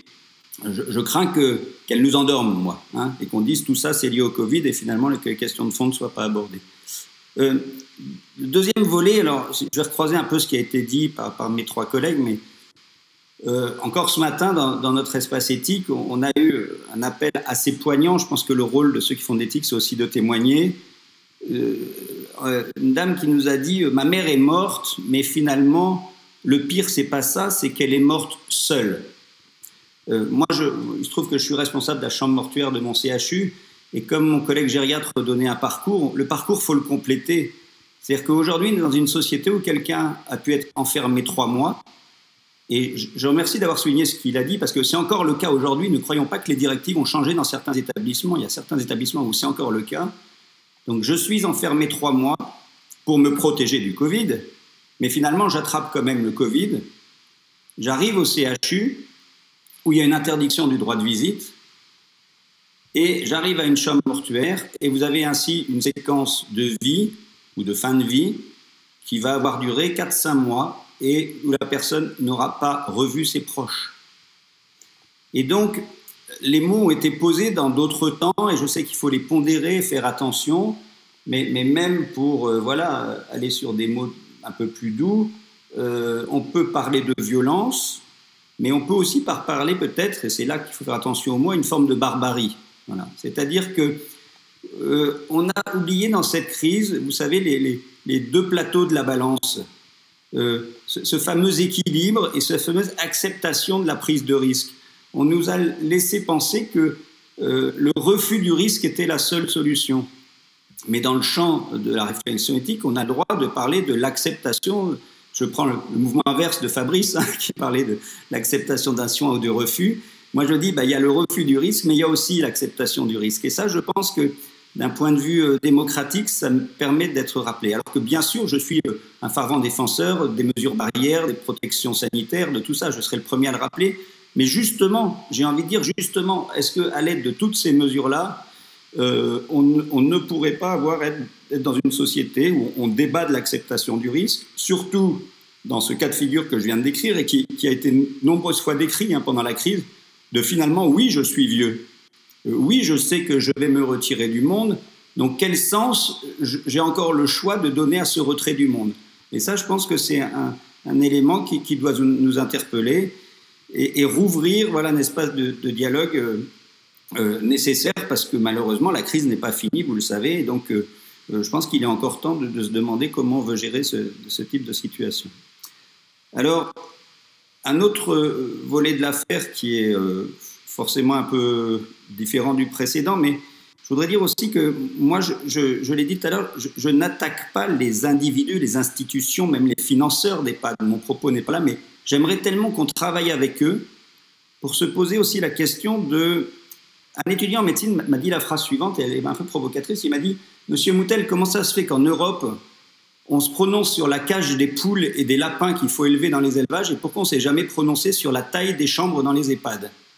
Et d'un autre côté, il m'a dit d'ailleurs pourquoi on parle de chambres et pourquoi on ne parle pas systématiquement d'appartements, ou de petits appartements et systématiquement avec balcon. Et puis, il faut dérouler. On me dit les gens n'ont pas de contact avec les proches, ce que je viens de dire pendant 3 mois. Et on nous parle de e-santé, de santé connectée. On nous fait des colloques éthiques formidables. J'y ai participé, le Forum européen a fait des très belles choses. En disant, mais c'est quoi les questions éthiques de la santé connectée en termes de protection des données, des data? Mais pour parvenir à une éthique un peu simpliste, si on a des outils connectés qui permettent d'être des outils de relation, pourquoi ne sont-ils pas mis en place systématiquement dans tous les établissements pour qu'il y ait un écran géant dans chaque chambre avec 2 boutons, 3 boutons, 1, j'appelle mon petit-fils, 2, j'appelle qui sais-je. La technologie peut nous aider aussi dans ce lien relationnel. Et j'avoue que dans les recommandations qui pourraient être faites au ministre, ce qu'on appelle le cahier des charges, vous savez, ces fameux cahiers des charges dont les établissements auxquels sont tenus, ne devrait pas être pinailleur uniquement sur la sécurité sanitaire où le nombre de fois dans les établissements sont désinfectés. Ça, on sait faire. Mais on pourrait peut-être là aussi innover dans les cahiers des charges et de se dire qu'il y a, puisque l'éthique est au rendez-vous, la question de la relation, elle se pense. Et alors on va me dire, ah mais c'est compliqué les nouvelles technologies. Mais non, c'est pas compliqué. C'est peut-être compliqué pour ceux qui ont aujourd'hui 90 ans, mais anticipons, puisque demain, avec Israël, on aura 90 ans avant vous, pour certains autour de la table. Et donc, moi, j'aimerais bien arriver dans un établissement où tout ça soit pensé, où finalement, je puisse maintenir le même lien relationnel que j'ai aujourd'hui avec mes enfants, avec les mêmes outils. J'aimerais pouvoir en bénéficier. Et là, il y a des chiffres qui circulent, je ne sais pas ce qu'ils valent, mais on dit que moins de 10% des établissements sont réellement connectés, vous voyez, pour permettre aux gens d'avoir cette interface. Voilà. Et je ne vous parle pas même des établissements qui n'auraient même pas un téléphone par résident. Donc, je pense que derrière ma réflexion, qui n'est peut-être pas une réflexion éthique très élaborée d'un point de vue philosophique, puisqu'il y a des gens beaucoup plus compétents que moi là-dessus, ça serait réinterroger, vous voyez, nos perspectives, nos interactions entre le progrès, la technologie et la façon de faire. Pour illustrer également, et puis je ne serai pas tellement plus long, je reviendrai aussi sur la question de la déprogrammation des soins. On y a été très attentif dans notre espace éthique, parce que, bien évidemment, tout ce qu'on décrit là, on l'a dit, et encore, il y a mon collègue Gériade qui est beaucoup plus compétent que moi là-dessus, mais finalement, est-ce qu'on a vraiment protégé les personnes ? On a le droit de se poser la question. Parce que, regardez les morts en EHPAD, 45% des décès, est-ce qu'on a réellement protégé les gens? Alors bien sûr, on me dirait, si on n'avait pas fait tout ça, il y en aurait peut-être 60-70%. Mais à travers la déprogrammation, il faut quand même se rappeler que cela ne figure pas dans les statistiques. Et là aussi, il y a une vraie réflexion, à mon avis, de transparence dans notre société démocratique, c'est réellement de compter les gens qui sont morts, non seulement du Covid, mais de la question de la gestion de la crise du Covid. Je pense qu'en termes de citoyenneté, on a le droit d'avoir des chiffres. Je le dis avec beaucoup de respect et peut-être un peu de révolte. On a quand même vu un directeur, M. Salomon, venir tous les soirs nous égrener pendant des mois le nombre de morts Covid. Finalement, l'intérêt démocratique, zéro. Par contre, avoir la transparence sur les questions de déprogrammation, de retentissement indirect, là, pour moi, participe aussi de l'éthique citoyenne au sens où on a notre mot à dire là-dedans. Je pense que les citoyens ont leur mot à dire, de savoir, de connaître, de porter un regard critique. Parce qu'on voit bien aussi que la politique, c'est ça, c'est quand on s'insurge, qu'ensuite que le politique bouge. Or, pour s'insurger, il faut connaître. Donc, vous voyez que toutes ces questions-là sont très brassées. C'est pour ça que je voulais faire mon intervention plutôt sur le côté, vous voyez, collectif, prospectif, institutionnel, plutôt qu'une éthique centrée sur l'individu. Bon, bien évidemment, question l'éthique centrée sur l'individu, ça a été très bien dit par Fabrice, et j'adhère pleinement à ces questions-là. Mais il y a quand même aussi un grand mais, c'est-à-dire que je pense qu'il faudrait qu'on progresse une bonne fois pour toutes sur la sortie de l'hypocrisie du consentement des personnes qui ne peuvent pas consentir. Alors bien sûr, le mot d'assentiment me va très bien, mais le drame, c'est qu'il est connu de ceux qui font de la bioéthique, de ceux qui sont dans notre entre-soi, où on s'entend tous, où on se comprend, mais dans la pratique de ce qui nous remonte sur les terrains, on nous raconte des signatures qui ont été apposées alors qu'il n'y a pas eu de discussion, de protocoles de prise en charge sans cette démarche d'assentiment. Donc moi, je pense que, sans être trop normatif, on est dans un pays où le droit des personnes vulnérables doit être repensé. Et de savoir, par exemple, quel est réellement le tiers ou les tiers qui peuvent réellement être les mieux représentants de l'individu. Certainement pas les tuteurs et les curateurs, j'ai le plus grand respect pour eux, mais dans la démarche de soins, vous savez, quand on les appelle, moi j'étais interniste longtemps, les tuteurs et les curateurs, soit ils ne sont pas disponibles, quand ce n'est pas des gens très proches, soit ils vous disent, mais finalement, pourquoi vous m'appelez, je n'ai pas plus de légitimité que vous que de décider. Donc je pense qu'il y a un vrai travail d'anticipation, le mot a été dit tout à l'heure, sur les directives anticipées. Moi, je pense que ces notions de directives anticipées qui sont cantonnées à la fin de vie, à la loi Leonetti, du point de vue du droit, c'est des choses en retard par rapport à la société. Je pense qu'on a le droit d'anticiper autre chose que le cadre de la loi Leonetti. On a le droit d'anticiper son cadre de vie, ses modalités relationnelles, ses accès aux soins. Voilà, je pense qu'en fait, vous savez, finalement, la directive anticipée en fin de vie, j'ai envie, c'est tellement trop tard. Quand on en fait usage, il y a tellement de choses plus importantes avant qu'on voudrait anticiper que moi, je pense que dans notre société, on manque de quelque chose autour du témoignage, de la façon dont on voudrait vivre ces dernières années. Voilà. C'est une proposition comme ça. Après, les choses feront leur chemin. Mais, et puis, c'est peut-être des idées sous forme un peu de billets d'humeur. Mais j'avais envie de vous le livrer parce que quand je suis tout seul, je me dis qu'il faut partager ces questions-là, sinon ça ne sert à rien. Donc voilà, un grand merci à vous. Merci pour vos interventions déjà respectives. On va laisser maintenant la place au débat.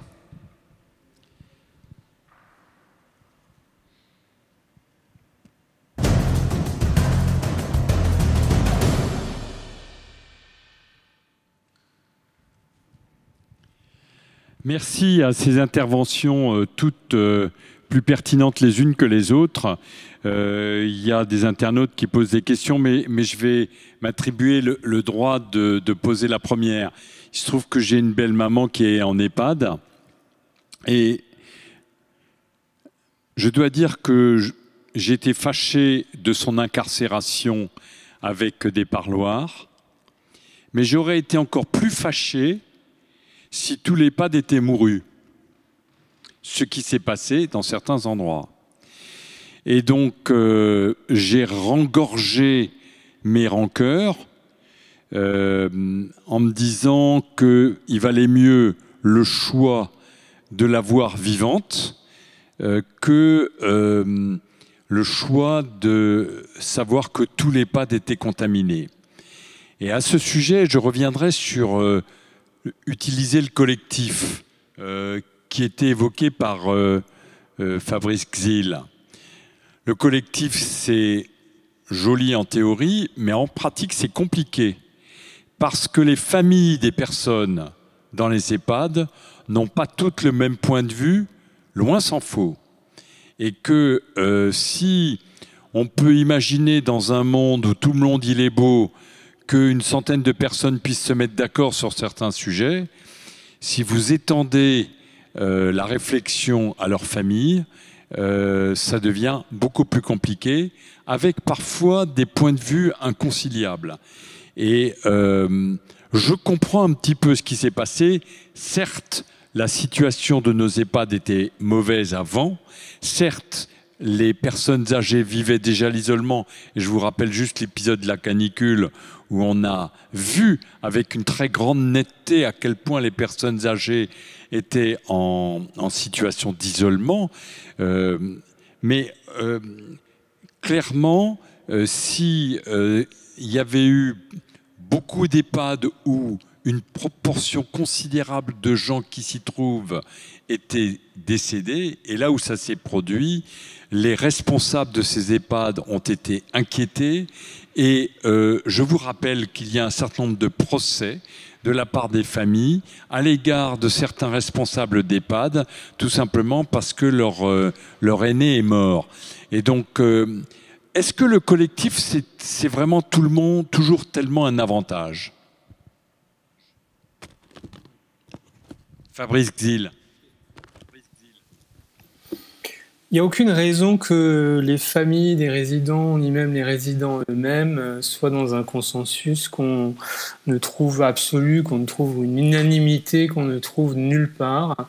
Moi, ce que je retiens dans ce que vous avez dit, c'est la notion de responsabilité. Et je pense qu'on ne peut pas faire preuve de démagogie sur ces sujets. Effectivement, vous rappelez qu'il y a eu à la fois des privations extrêmement dures et durables, et qu'en même temps, il y a eu le souci de préserver des vies. Et que essayer de placer quiconque en situation d'arbitrer entre les deux, c'est extrêmement difficile. Alors, il y a quand même des réponses à ce qu'a dit. D'après les données qu'on a, il y a à peu près 30 000 décès en EHPAD, il y a 600 000 résidents, ça fait à peu près 5%. Bon. C'est des calculs en donnant juste un ordre de proportion. Est-ce qu'on peut en conclure qu'on a choisi de protéger les vies au sens vraiment biologique et pas la vie pleine, la vie dans ses différentes modalités telles que l'évoquait Magali? C'est possible. Mais en termes de responsabilité, je maintiens que l'enjeu, c'est quelque chose de collectif. C'est-à-dire que si un directeur d'établissement, et je pense que c'est à ce niveau-là qu'il faut le poser, parce que pour le coup, on n'est pas dans une éthique individuelle et on n'est pas dans une éthique institutionnelle. Le directeur, il a la responsabilité de ce qui se passe, pas totale, pas une obligation de résultat, mais une obligation de moyens. Bon, donc, soit il a le sentiment de porter seul la responsabilité, et il a le sentiment que s'il y a des décès, l'ARS va lui tomber dessus, le ministère va lui tomber dessus, les familles vont lui tomber dessus, la société va lui tomber dessus. Il va prendre des décisions qui ne seront pas à l'avantage des résidents et de la vie autrement que biologique et de ce que Benjamin appelle la vie nue, la vie la plus réduite à la survie. Et donc, je pense que sans idéaliser ce que pourrait être la démocratie médico-sociale, je ne vois pas comment on sort par le haut de ce genre de situation sans organiser une forme de débat sur les risques qui sont collectivement acceptables.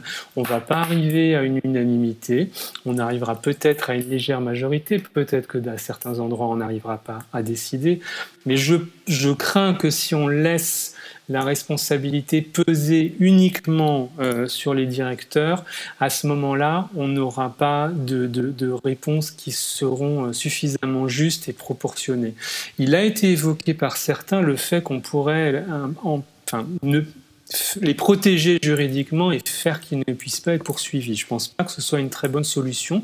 Il faut trouver d'autres moyens, mais je pense que ça ne peut pas non plus se faire en disqualifiant certains interlocuteurs. Et je ne partage pas pour ma part ce que Grégoire a dit à l'égard des tuteurs et des curateurs. Je connais les difficultés de terrain parfois pour les joindre, mais je pense que dans ce genre de circonstances, qu'on le veuille ou non, on est obligé de faire appel à tous les protagonistes, sans oublier les bénévoles d'ailleurs, parce qu'à mon avis, dans le contexte où on est, ça joue un rôle fondamental. Mais donc, je n'idéalise pas le collectif, mais je ne vois pas, puisque vous posez le mot de responsabilité, qu'à mon avis, c'est le mot fondamental, comment on s'en sort en faisant peser ça sur des directeurs qui, s'ils se sentent menacés, ne prendront pas des décisions sereines et justes, me semble-t-il, et c'est vraiment un enjeu essentiel. Est-ce que quelqu'un voulait réagir encore à cette intervention? Sinon, oui, Magali Assor. Moi, je suis d'accord avec Fabrice parce qu'il y a vraiment une question de discernement et je pense que dans ces moments-là, il faut vraiment rester sur ce qu'on a voulu créer. Les EHPAD, on va dire les maisons de retraite, ce sont quand même des lieux de vie et ça doit rester des lieux de vie. La loi de 2002 a mis l'usager au centre des préoccupations. Ça ne peut pas être les familles qui décident le mieux pour leurs parents. Enfin, nous n'appartenons pas à nos enfants, même quand nous devenons très âgés. Et effectivement, ce sont des lieux de vie où il y a des collectifs, il y a des conseils de la vie sociale, il y a des lieux qui doivent être investis pour avoir des débats sur ce que l'on veut. Je pense à un EHPAD dans Hauts-de-France où le Conseil de la vie sociale, donc les personnes, les résidents, ont pris la décision de refermer l'EHPAD. Parce qu'en fait, ce qu'ils ont souhaité, c'était pouvoir circuler à l'intérieur de l'EHPAD et ne plus revivre un confinement en chambre au mois de septembre. Donc voilà, du coup, c'est plutôt se dire comment on prend les décisions. Et je suis tout à fait d'accord sur le fait que si on laisse les directeurs d'EHPAD ou les directrices d'EHPAD seuls face à ces décisions-là, ils vont avoir une tendance plutôt naturel et que l'on peut comprendre, à appliquer les protocoles sans discernement. Et parfois, on arrive à des situations dont on peut témoigner, parce qu'on a plein de situations, parce que je suis écoutante de situations de maltraitance, et je peux vous dire qu'effectivement, il y a des applications qui sont faites sans malveillance, mais qui arrivent qu'on aboutit à des situations de détresse réelles qu'on aurait pu éviter, notamment des personnes qui ont passé Noël toutes seules, alors qu'on avait des bénévoles, enfin leurs bénévoles étaient disposés à aller passer Noël avec elles, et ça n'a pas été possible. Je ne sais pas du tout pour rentrer dans des considérations internes, mais si on prend la personne âgée et son entourage, c'est pas que la famille, et c'est pas que les enfants, et dans les fratries, il y a déjà beaucoup de conflits, donc c'est elle qui décide en premier, avec tout l'entourage autour, et dans une sorte d'écosystème pour lui permettre de faire les choix qui lui paraissent le plus justes et lui ressembler le plus. Patrick Karcher, je crois que vous vouliez rajouter quelque chose, puis on laissera la place à une internaute après. Oui.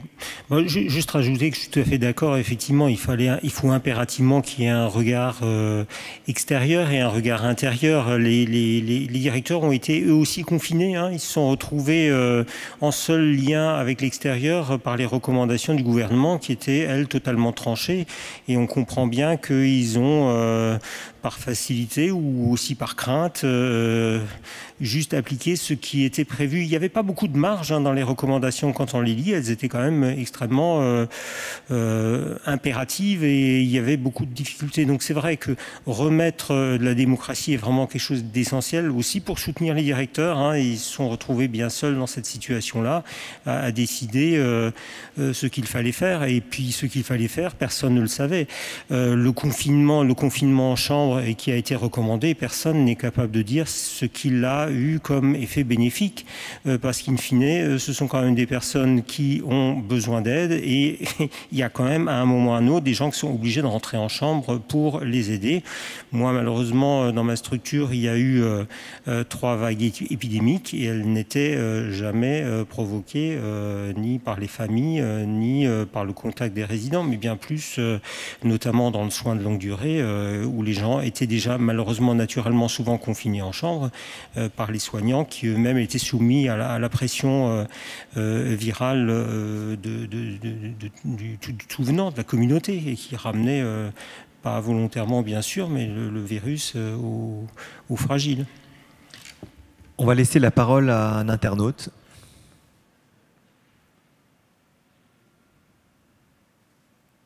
Bonjour. Alors, on vous entend Bonjour. pas. Ça y est, on vous entend. D'accord. Bonjour. Merci de me faire participer à cette visio. Je vous suis depuis longtemps, notamment Monsieur Dill, avec beaucoup d'attention. On se suit notamment sur les réseaux sociaux. Je suis Sabrina Deliri, je suis la cofondatrice du Cercle des proches aidants en EHPAD, le CPAE. C'est tout neuf, c'est né sur l'impulsion de beaucoup de familles en détresse avec leurs parents en EHPAD, bien évidemment au premier confinement, avec le confinement total. Mais sachez que encore aujourd'hui, nous avons des restrictions totalement carcérales et les aidants sont dans la majorité tenus à l'écart de leurs parents. Je rejoins tout à fait, monsieur le docteur, pardon, j'ai oublié votre nom, pardonnez-moi. Vous l'avez dit, majoritairement et involontairement, c'est le personnel qui amène la Covid à l'EHPAD. On ne peut pas leur en vouloir, ils ont une vie, mais dans ces cas-là, on se pose la question sur la volonté de tenir les proches aidants à l'écart, sachant que nous sommes à peu près 5%, 10% grand maximum, à être des familles impliquées auprès de notre proche en EHPAD.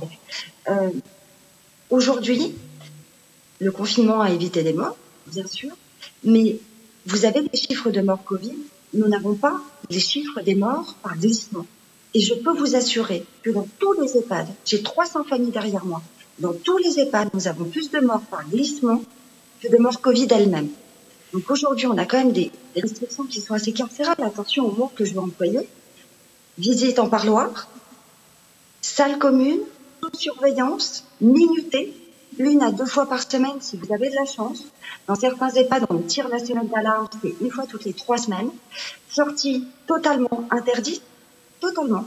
Alors que nous, on réclame à pouvoir faire ne serait-ce que des petites balades de façon sécurisée, juste une promenade autour de l'EHPAD. Et l'accès aux chambres n'est pas autorisé aux proches aidants. On a beau nous dire que ça l'est, très très peu de directeurs les acceptent, bien évidemment. Donc nous, on réclame d'aller en chambre pour les proches aidants en maintenant évidemment les gestes barrières. Les familles qui n'ont pas respecté les gestes barrières, on les connaît depuis tous ces mois. Donc on les interdit, elles, mais pas les autres. Aussi bien pour le bonheur du résident que celui des familles, bien évidemment. N'oublions pas que les aidants, nous sommes souvent un relais et un soutien avec les équipes. Donc, aujourd'hui, moi, je voulais alerter sur ces morts par glissement qui continuent, sur ces restrictions carcérales qui continuent. Et j'aborderai rapidement 2 sujets, la citoyenneté et les CVS en EHPAD, et les responsabilités et les procès, notamment aux directeurs d'EHPAD. Les CVS ne sont pas respectés. On entend notre voix. Je suis moi-même représentante de famille. Ma maman est représentante résident et présidente du CVS. Aujourd'hui, le ministère émet des recommandations, mais chaque directeur est libre de les assouplir ou de les resserrer. Donc, si vous avez dans un CVS un directeur qui dit noir, nous qui réclamons blanc, il n'y aura pas de gris, il fera du noir. Donc aujourd'hui, un directeur est libre d'appliquer les restrictions qu'il souhaite. Et vous savez que beaucoup de familles ont remonté et contacté la défenseure des droits pour justement dénoncer ces situations. Malheureusement, ces accompagnements et ces démarches auprès du défenseur des droits prennent beaucoup de temps.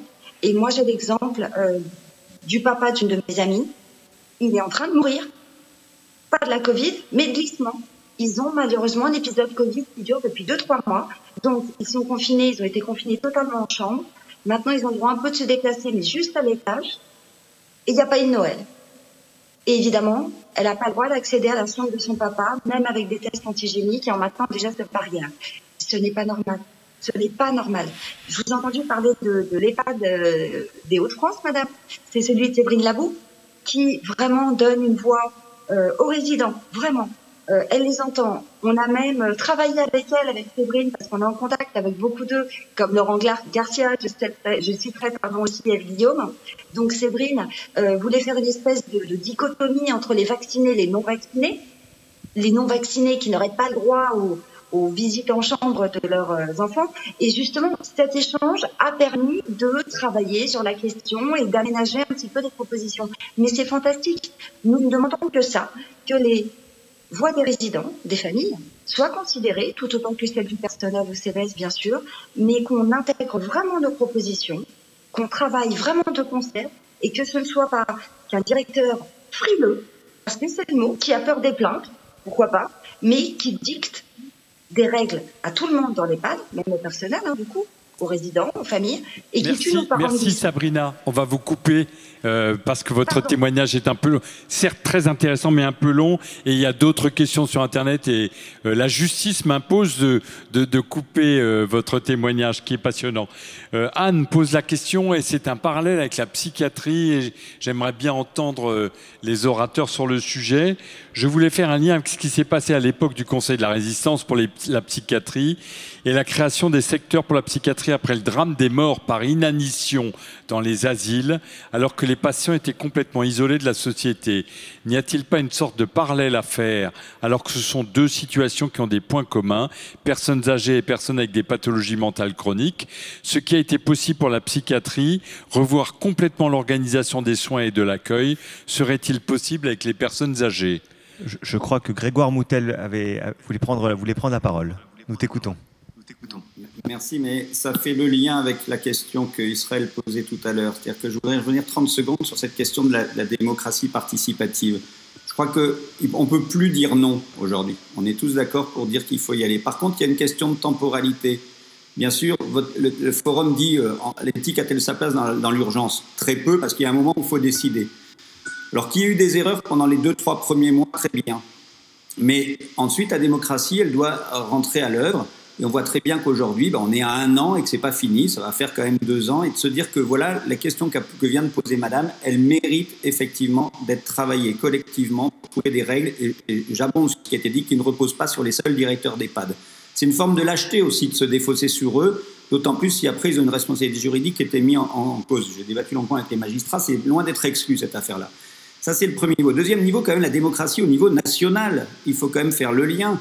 Aujourd'hui, on a des lois dites d'exception. On comprend qu'elles soient d'exception, mais l'exception devrait faire le lit de ce type de discussion pour que la démocratie parlementaire s'empare de ce qui remonte des territoires et des citoyens. Donc je pense qu'actuellement, il faut dire, on est en déficit de réflexion collective là-dessus.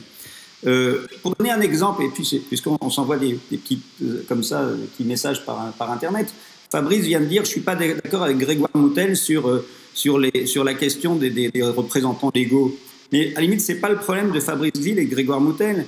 C'est est-ce qu'on a des données claires, par exemple, des citoyens, qui remontent des citoyens, des familles, des aidants, pour dire on en est où vraiment? Et on va trouver des établissements et effectivement des tuteurs et des curateurs qui sont excellents, je l'ai dit, puis on va trouver d'autres endroits où ça ne marche pas. Et puis surtout, on va trouver la zone très intéressante où, par exemple, les résidents vont dire mais moi, je ne suis pas sous tutelle ou sur curatelle, mais je ne suis pas vraiment à même de consentir moi-même et je voudrais qu'on invente quelque chose de nouveau. Ben voilà, tout ça, il faut y aller vers ce quelque chose de nouveau. Il faut s'emparer. Alors, le parallèle avec 45, je l'avais fait tout à l'heure. Oui, il y a quelque chose à créer, parce que c'est le même type de violence. Après, on va dire que ce qui a été initié en 45 en psychiatrie, on est d'accord que malheureusement, toutes les belles idées de 45 sont loin d'être appliquées et que la discussion, on aurait pu la faire aujourd'hui sur la psychiatrie aussi, sur la question du respect des droits fondamentaux en psychiatrie. Mais moi, je pense qu'on est à un moment, et la dame l'a dit un peu longuement, mais elle a très bien fait de le dire, où les usagers sont insuffisamment entendus dans le monde médico-social. Merci. On va finir le petit tour d'horizon et puis on conclura. Magali Assor, oui, pour le mot de la fin. Oui, je voulais simplement dire que moi je suis assez. Alors je sais pas si j'ai bien compris la question, mais ça me fait bondir ou rebondir. Je ne suis pas sûre qu'il faille créer ou faire des parallèles entre la psychiatrie et les personnes qui avancent dans le grand âge. On a beaucoup parlé des EHPAD parce que ça a focalisé l'attention. La plupart des personnes âgées ne vivent pas en EHPAD, mais à domicile. Et de créer des systèmes ou des droits dérogatoires ou pour des personnes qui avancent en âge, pour nous, ne fait absolument pas sens. La loi française est déjà très fournie en termes de droits, de réglementation, etc. Aujourd'hui, c'est comment on rend effectif, très concrètement, en changeant la manière de faire, tous les droits qui sont dans le médico-social, dans la loi de 2002, et puis les lois des droits des malades et des patients en fin de vie, etc. Comment on arrive à faire que toutes ces belles idées, parce qu'on a créé énormément de droits et de très belles idées qu'on n'arrive pas à appliquer concrètement. Donc aujourd'hui, c'est vraiment dans la manière de faire, plutôt que de se remettre à créer encore des droits qui seraient vides, en fait. Ce dont la dame a témoigné, c'est à quel point on a du mal à faire appliquer ce en quoi on pense croire très profondément. Voilà, donc moi je suis pour l'application du droit commun, du libre choix des personnes âgées. On a fait un travail avec le Cercle des vulnérabilités sur ce sujet pour comprendre pourquoi on reste dans du droit commun et que le combat aujourd'hui, c'est de rendre tout ça effectif. Voilà. Fabrice Xil, votre mot de la fin. Moi, je souscris totalement à l'idée d'effectivité, des droits abstraits, formels. On en a beaucoup trop, on a besoin de les traduire. Moi, je voudrais me replacer la question de la temporalité au cœur des choses, qu'il y ait des erreurs qui étaient commises ou des choses qu'on découvert. Alors, malheureusement, est-ce que si Fabrice Xil, peut-être qu'en coupant votre caméra, on vous entendrait mieux?